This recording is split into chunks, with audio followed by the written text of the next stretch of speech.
Hi everyone, welcome to A Fern Between Us. This is episode 62 and you have all four owners of Vivac Winery here tonight. Shall we start on this side? I'm Jesse. I'm Michelle. Chris. Liliana. We have a really fun show because it is a unique thing to have the four of us all together in one spot.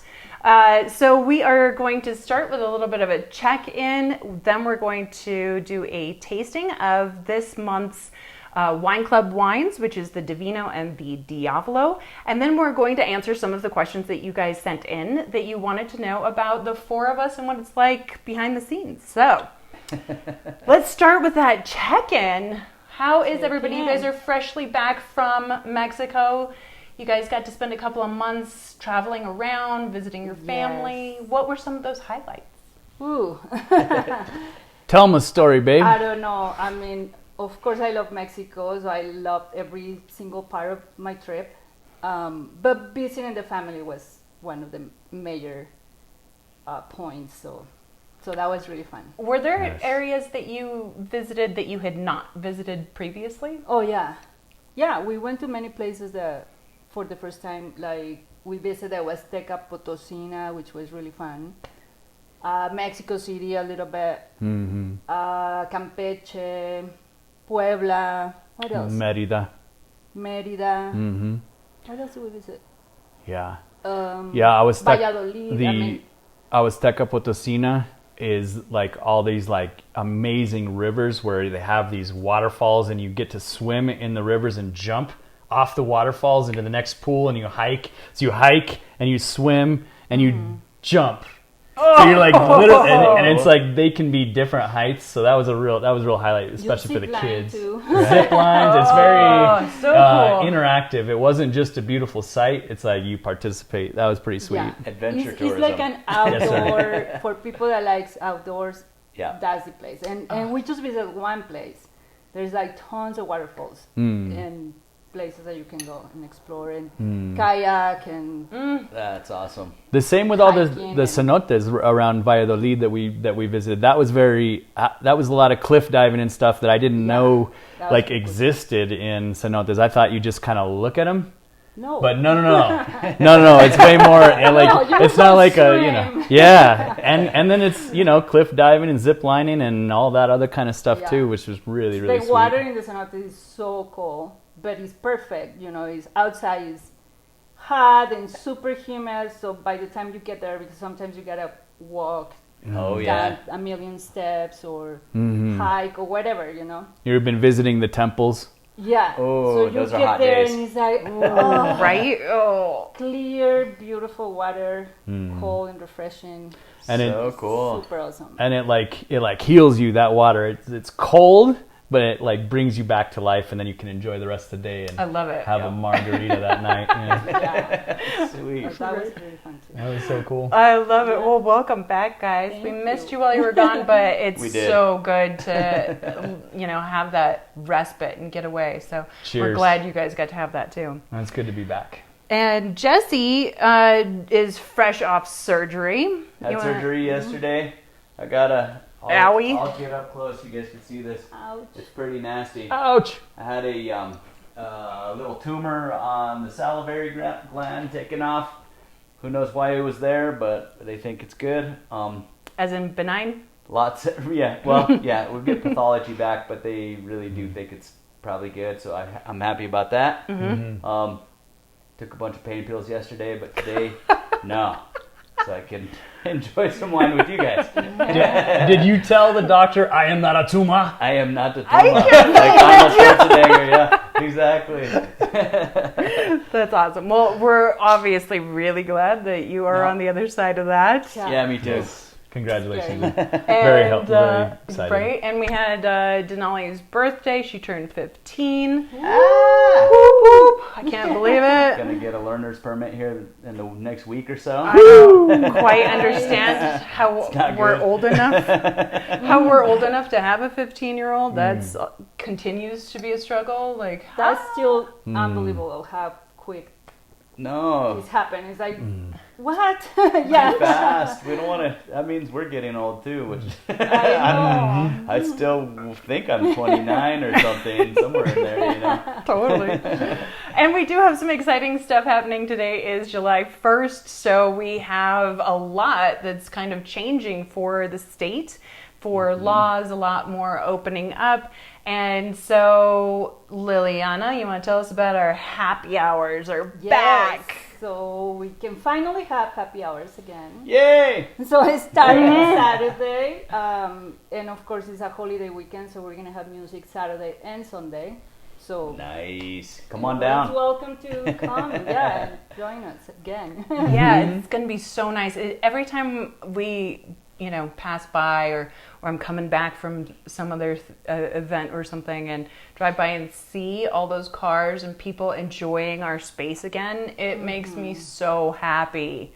It's really nice. It's awesome. Everybody's anxious to have events and live music, and everybody keeps asking, and when? But finally, Yeah. we can do it. Mm-hmm. Yeah. And then we also have the new, we've partnered with a gallery in Santa Fe. Chris, do you want to tell us a little bit more about that? Absolutely.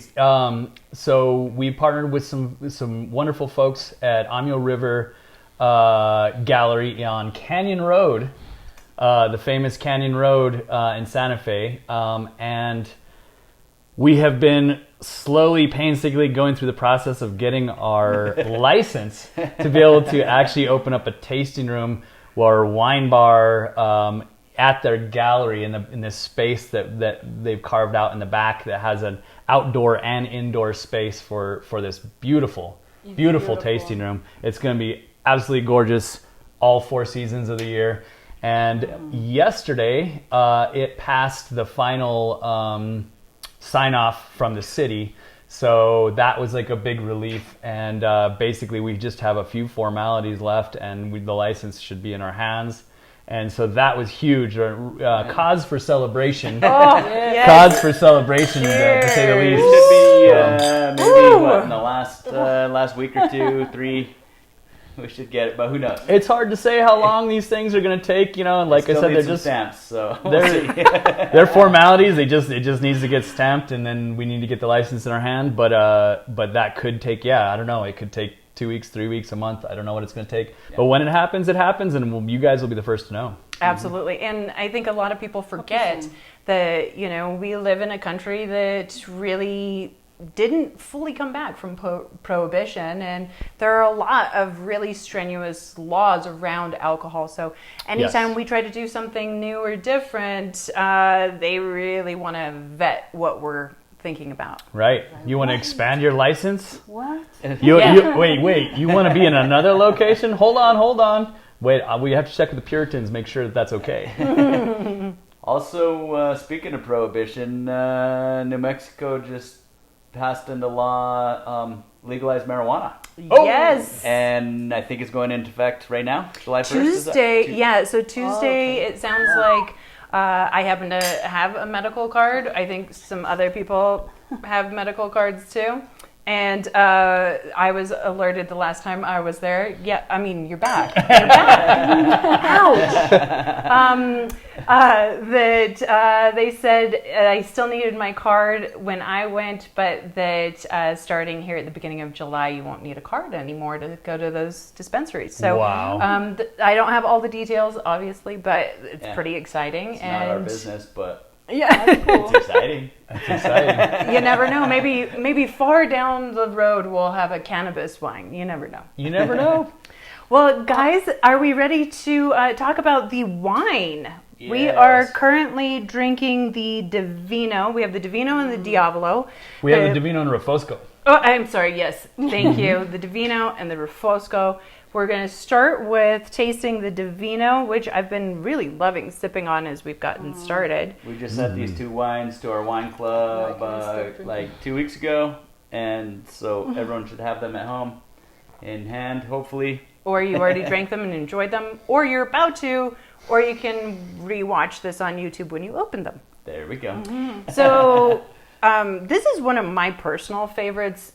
every single year, every single vintage since you Yep. guys started Yep. making these. It's such a complex, enjoyable, slightly lighter bodied red wine.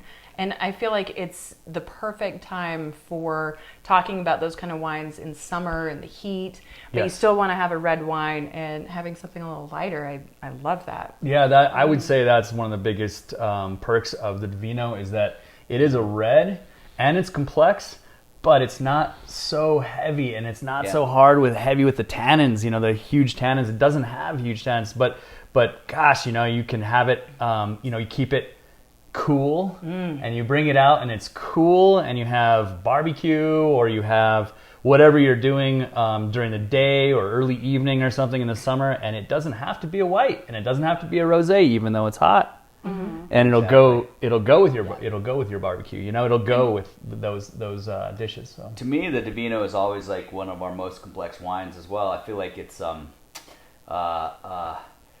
because it's not so beat you over the head with, you know, jammy or what, you know, all the heavy flavors. You can really get a lot. Like, to me, it's always one of the very, very, very most complex wines that we've got. So this is one of the few blends that you guys create. Can you talk a little bit about what your process is when you're making a blend specifically? Because I know when you're making, for example, the Refosco, you might add a little something, and that's a different type of blending than when you're making the Divino. Yeah, Divino and Diavolo always have their own.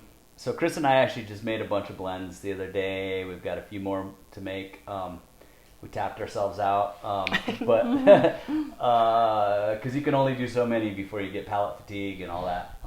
But Divino and Diavolo are usually the two wines that we start with, so that our palate is the very freshest. We start with the Divino because it's a little lighter, and when we have a Nebbiolo, we don't every year have a Nebbiolo, but we usually start with Nebbiolo, Refosco, Pinot Noir, any of those somewhat lighter, stylistically lighter wines, and expound from there. But we don't have to keep it at 75%. We can have 40% something and 60% something else, or we can go 40-40-20, or whereas if it says the name of the grape on there, like Refosco, it has to be at least 75% Refosco. So we're bound by law to Again, those represent- laws.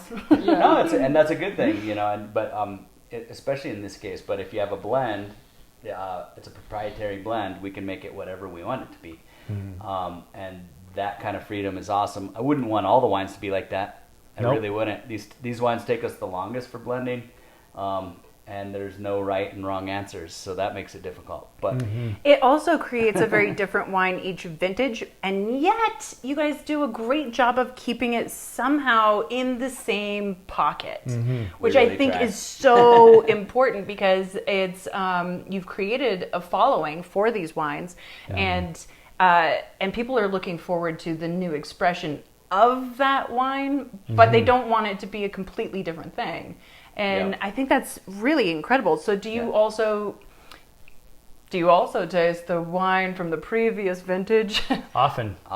when we don't know, sorry, go ahead. Absolutely. No, yeah. Often we'll taste a wine from previous vintage and get to where we're going. There will be a base wine that we're going to want to blend off of, which, like Jesse was saying, will usually be a Nebbiolo or Refosco or maybe a Pinot Noir.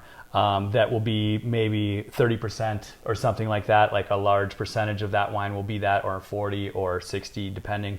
And then we go from there. But Pinot and Refosco are very different than each other, and so is Nebbiolo. So you you don't want to stray too hard from where that wine has been the years before that, because people are looking for a certain flavor when they try the Divino. So you want to stay kind of close at the same time.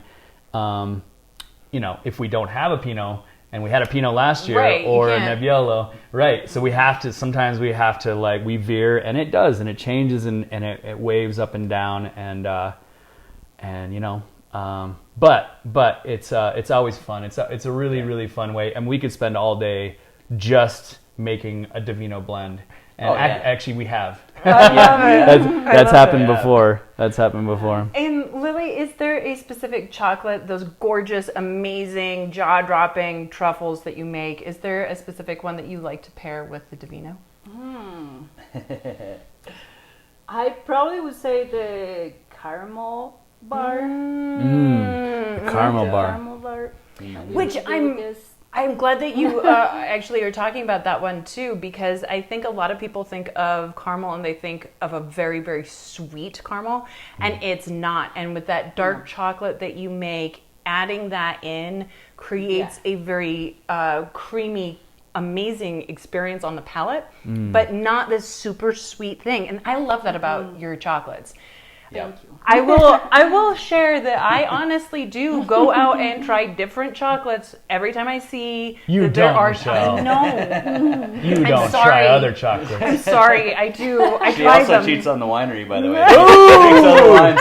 It's crazy. Of course, But no. anyway, It's horrible. No, we all do. We all do. Me and Lily cheat on the wines all the time, but that's just the thing. Because But- why do we cheat on the wines, well, babe? we have to expand our That's right. palates and Exactly. experience, so we know, what's good, what's not. Exactly. Right. But Right. more importantly is that I can't find anything all over the place, all over the world. Chocolates, they're wonderful, great talent. They are nothing like Liliana's. And every time I'm like, but they're not as good. It's not as good. Right. Well, thank you. Well, let's move on to the Refosco. Cheers. So you guys are going to share that glass. Me and Michelle are going to share. Yeah, This glass here? Okay. Exactly. You And don't have to, or you can finish or don't have to or whatever. But yeah. And Sure. so the Okay. Refosco Refosco. is super unusual grape. We've talked about it on the show a lot, but just a quick recap. It is originally from the Friuli region. We source it from the southern part of the state. It is the name of the grape. It is super dense and amazing with a really unique flavor profile. yeah, it's kind of got this like lighter body, even though it's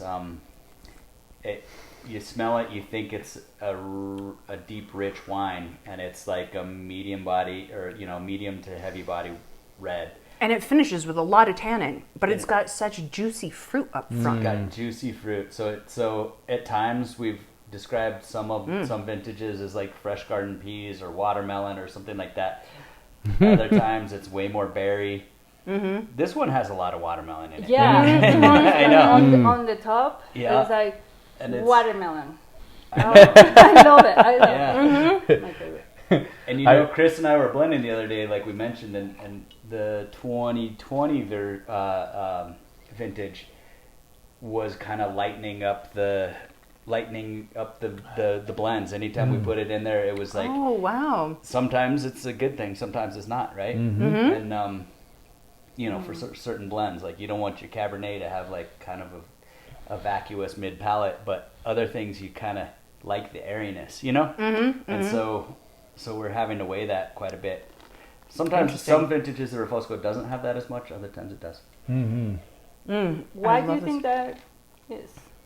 Um, Weather or Weather and soil, right? I mean, it's just, and I don't, there's no way to really know what causes one vintage to be different than others. Sometimes there's a very specific reason where they're like, oh, the extra warm summer caused everything to be jammier or whatever it is. But right. other times, for causes unknown. Yeah. And I don't. As far as that quality, I have no idea. I've never heard of that. I think really, I think it comes down to three big factors. Would be, how ripe the grapes got. Like if they were trying to pick the grapes and they couldn't get to them in time and they got super ripe that year. Excuse me. That would be that would make the wine totally different, and then it would knock off that profile big time. Another one is yeast that you use. Like if you use certain yeasts, Absolutely, they'll bring out certain aspects of that of that grape more so than others, like more than you think too. It's been pretty wild. We've experimented a lot with that. I love that you guys do that too. Yeah. That is a nuance to winemaking that a lot of people don't realize is happening. And I think it makes such a difference in these little tweaks that you guys are always playing with. And I really love that. And I think this is an incredibly beautiful vintage too. Well, thank you. We do have quite a bit of questions. Are you guys ready to jump in and find out the behind the scenes? Sure. Totally. All right. The first question is, do you guys actually get along, or is it like Prince William and Kate with Harry and Meghan? So that's been in the news a lot. It was pretty hilarious to have this question, I thought. Very current events. You know, William and Kate just unveiled a statue of their mom together today. So William and Harry. William and Harry, not William and Kate. William and Harry. Sorry. William and Harry today unveiled a statue of their late mom, Princess Di, and they were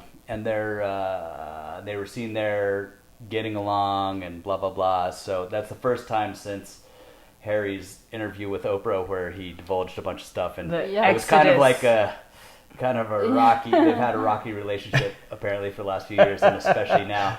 But apparently they seem to be getting along pretty good. But anyway, do we get along? Yeah, we get along. We get along. I'll say like actually like genuinely we get along, which is pretty rare. And I mean it's super. It's amazing. It's sweet, right? It's cool. Absolutely. I mean, working together is like.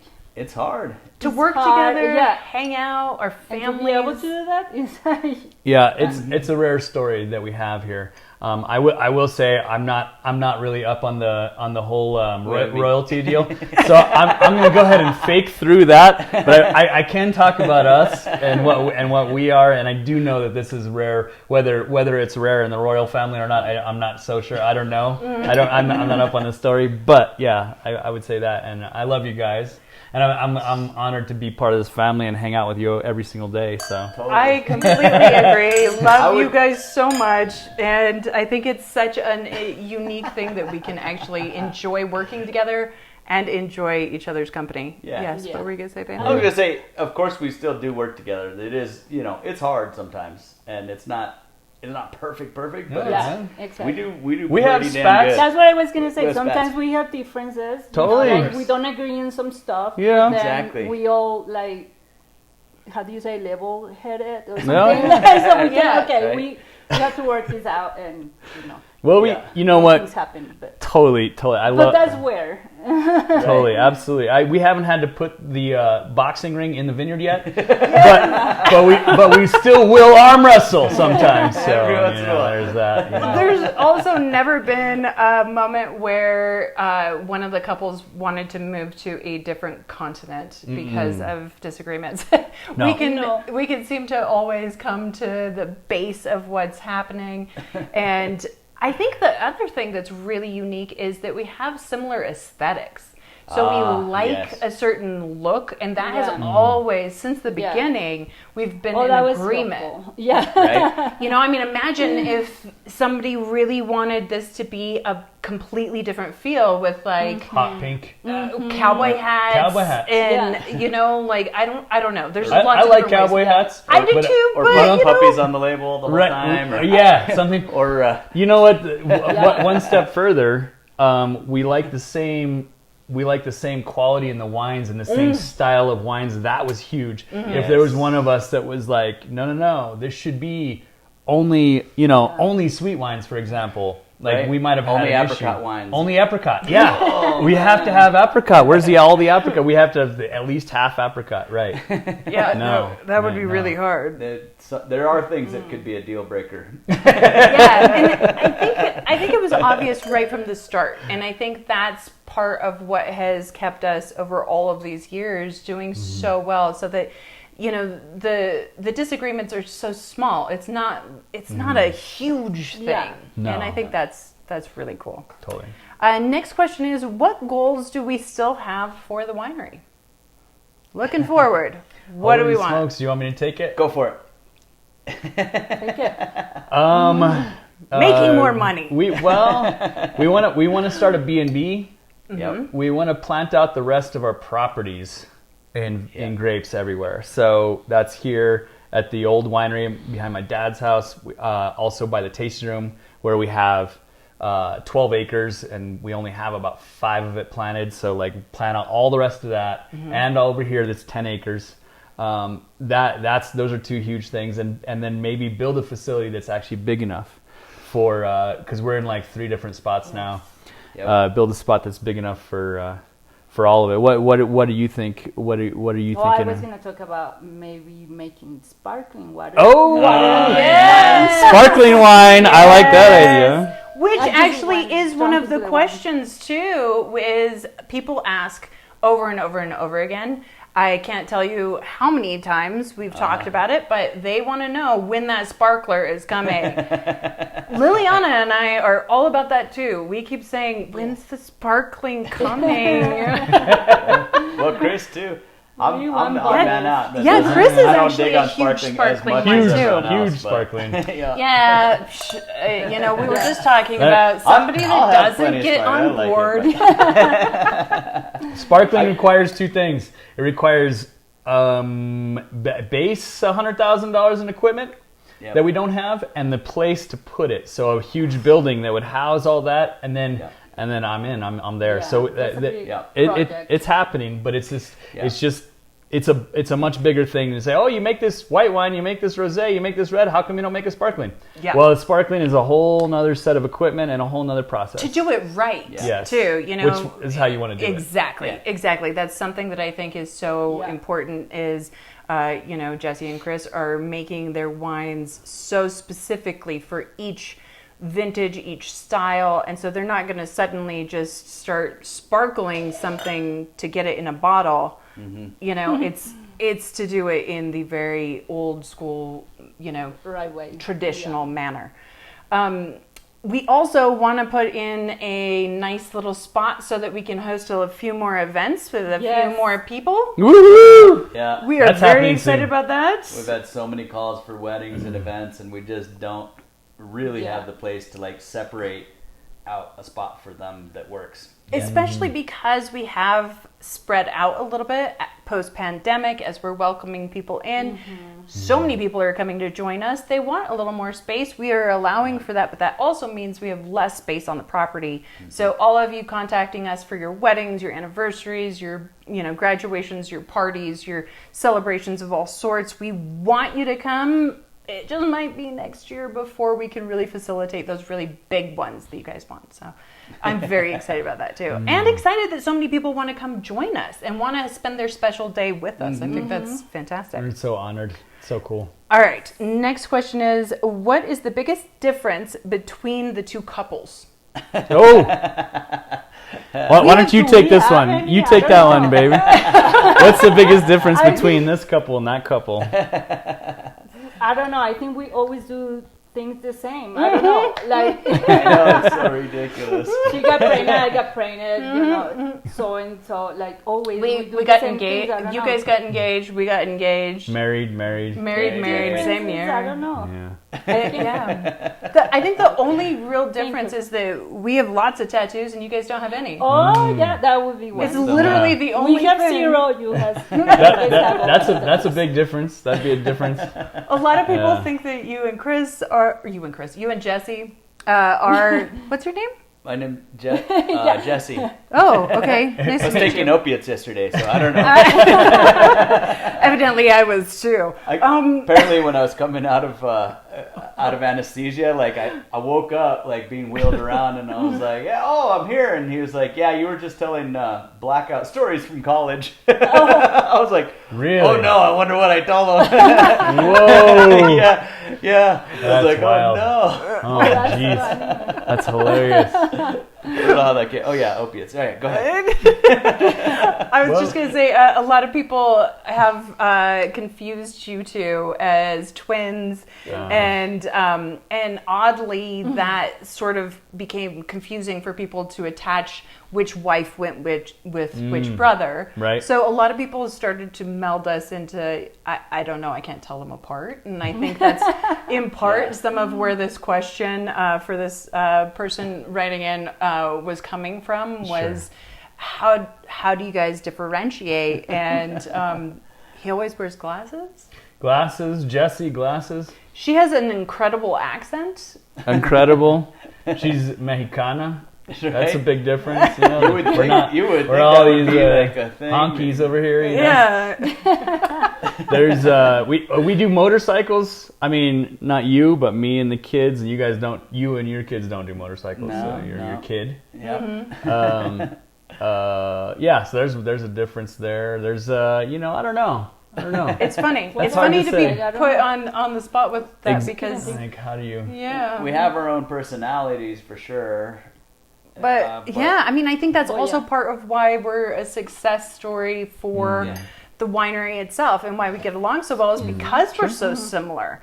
And so, But also because of the differences. Like if we weren't all four contributing to this, I don't feel like we would. we each uniquely bring Exactly. something. Right. Yeah, exactly. Yes. And we're similar in some ways, we're different in some ways, but like I can't really point those out to, like that anybody else would notice. Right. Yeah, I completely agree. You know what I mean? We complement. We complement each other. Exactly. All four of us are Beautifully different. said. All right, we have just a couple more questions. What wine glass or glasses do you guys use at home? So clearly, these are out of our cabinet right behind us. They're the Riedel glasses that we pour wine. tasting room. Yeah, in at the tasting room. I also would really like to start getting different Riedel glasses for different wines. I really like to play with that.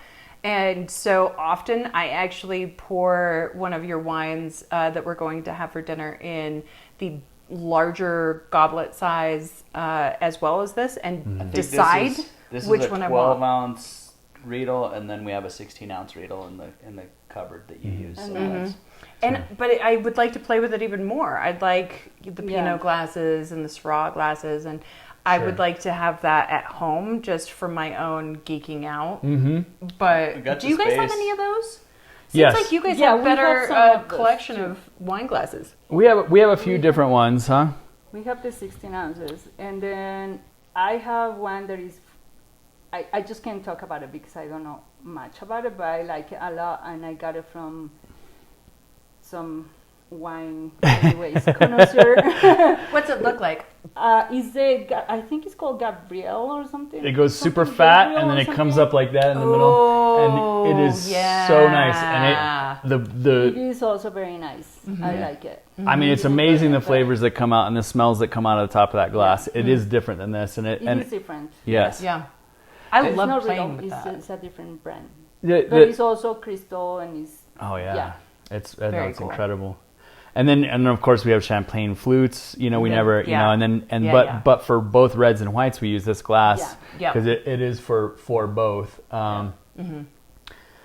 I think more than anything else, if you get to the point where you're on crystal and you're cut on the top, then you're probably doing really well, and it's real thin glass. Like Yeah. you're probably doing fine as long as you're not drinking out of like water glasses or something. Like then I don't want to I don't want to.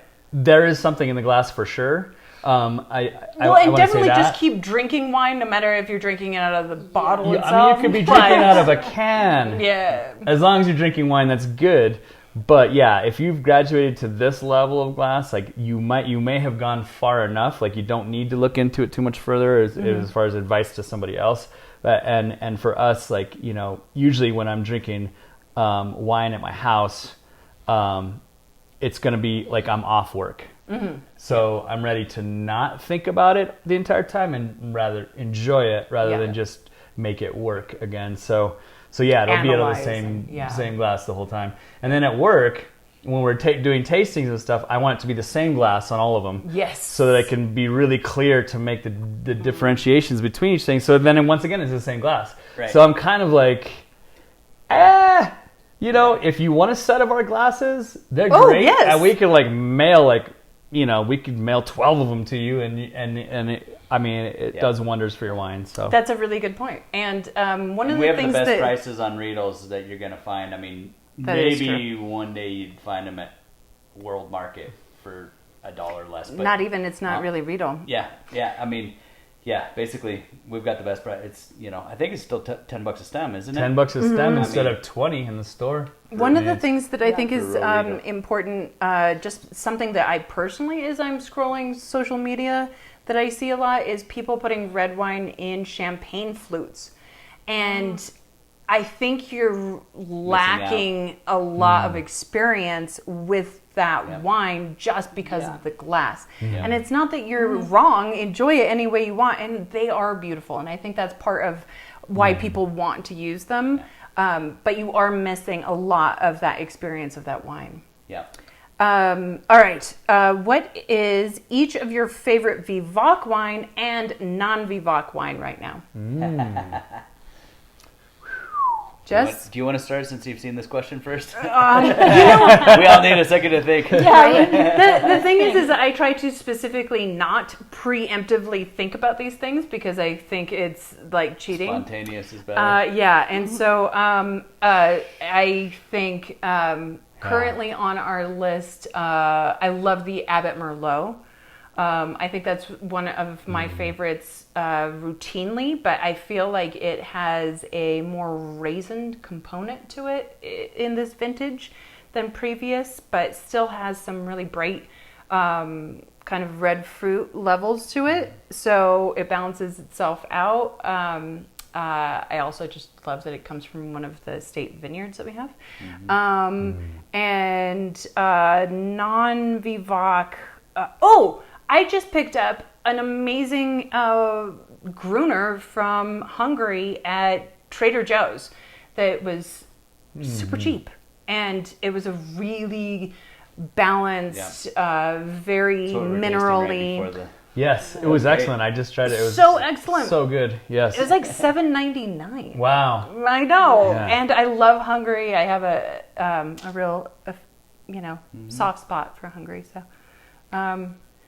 My non-Vivac, we just had a Barolo the other day that was amazing. I hadn't had Barolo in a long, long time.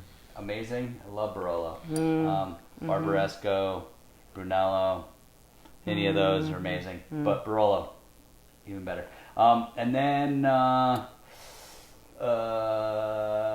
Chris and I just tasted an Abbott Red from 2020 that I'm super excited about, but it's not on the list yet. Sorry. Yes. I love the current one too. Yeah. That's one of my go-tos. It is. It's really, really good. And 2020 was Awesome. reminded me of how good it is. I don't know. It might be better. Am I next, or do you want to go? You're next. Okay. I'm on the Vivac list. I like. Well, there's lots of stuff I like, of course. Depends on what you're having for dinner. It depends on what you're doing, what time of the day it is. The Rosé of Cabernet, it's a go-to always. I always love that one. With the reds, Refosco. This Refosco that we're having is outstanding. It just goes with so much stuff, and it's just so light, but then it's also... Great with barbecue, too. Yeah, totally, right? Really. And like anything you want to have, and like now that it's summer, I'm like, that's one of the reds I drink all summer. As far as not on the Vivac list, I like... So where Jesse went was some like old favorites, like you're talking about. We can't go wrong with the Barolo, Barbaresco, these wines that, like, if you go with like a 20-year-old, like a Peking, say, like Bordeaux wine, it's like, of course these are the best wines in the world, and you could say, oh yeah, I like that. Favorite. Oh, it's my favorite, right? Yeah. But I also like where Michelle went, where it's like, listen, I just found this wine. It was at Trader Joe's. It was $7, and it was really good. So there are deals to be found out there, and you can try wines that are different. Like something from Eastern Europe, or maybe Mexico, or South America, or something, and you'll be surprised. So I think try wines out there that you don't know, and that you don't know if they're going to be good or not. And even, if they're in the store, maybe there's a reason why they're there, and just try them, and you'll be surprised, because there's stuff that surprises you everywhere. To say a favorite of all the wines, of 5,000 different varietals in all these countries, I'm not gonna come with you an answer on that, but that's my answer. I don't know. For me, I don't know. I like all Vivac wines, of course. Right now, I like the rosés a lot. Oh, both are It's the gorgeous. rosé Yeah. season, and the rosé of Cabernet is one of my favorites. And then I like Aglianico. I like how bold it is, full body, and it's, I don't know, it's one of my favorites, I think, on the list. And other than Vivac, yeah, like Chris was saying, trying just other wines. We just try a bunch of wines from Mexico. So I can think of like Santa Elena, which was from my hometown, Aguascalientes. I think they have really good wines. And then we try really cool wines from Guanajuato. Yeah. But yeah, I love all wines. So I Yeah. don't know. It's hard to pick one specific wine. So I don't know. That's all I can think right now. Right? I know. It's hard to come up with something right off the top of your head, too. Yeah. We are coming to the end. We are super happy to have you guys back. Again, it's going to be waiting until August 5th for our next show. In the fall, we will look at coming back weekly, but we're doing per month right now. So thank you again for joining us. We have Buy a Bottle, Plant a Tree, so don't forget about that. You want to learn more about that at the Eden Project Reforestation page on our website. And if you have missed episodes and are missing us, then check out our YouTube channel so that you can catch up. And come to our happy hours. Yes, and happy hours. We'll We'll see you you guys. there. Cheers.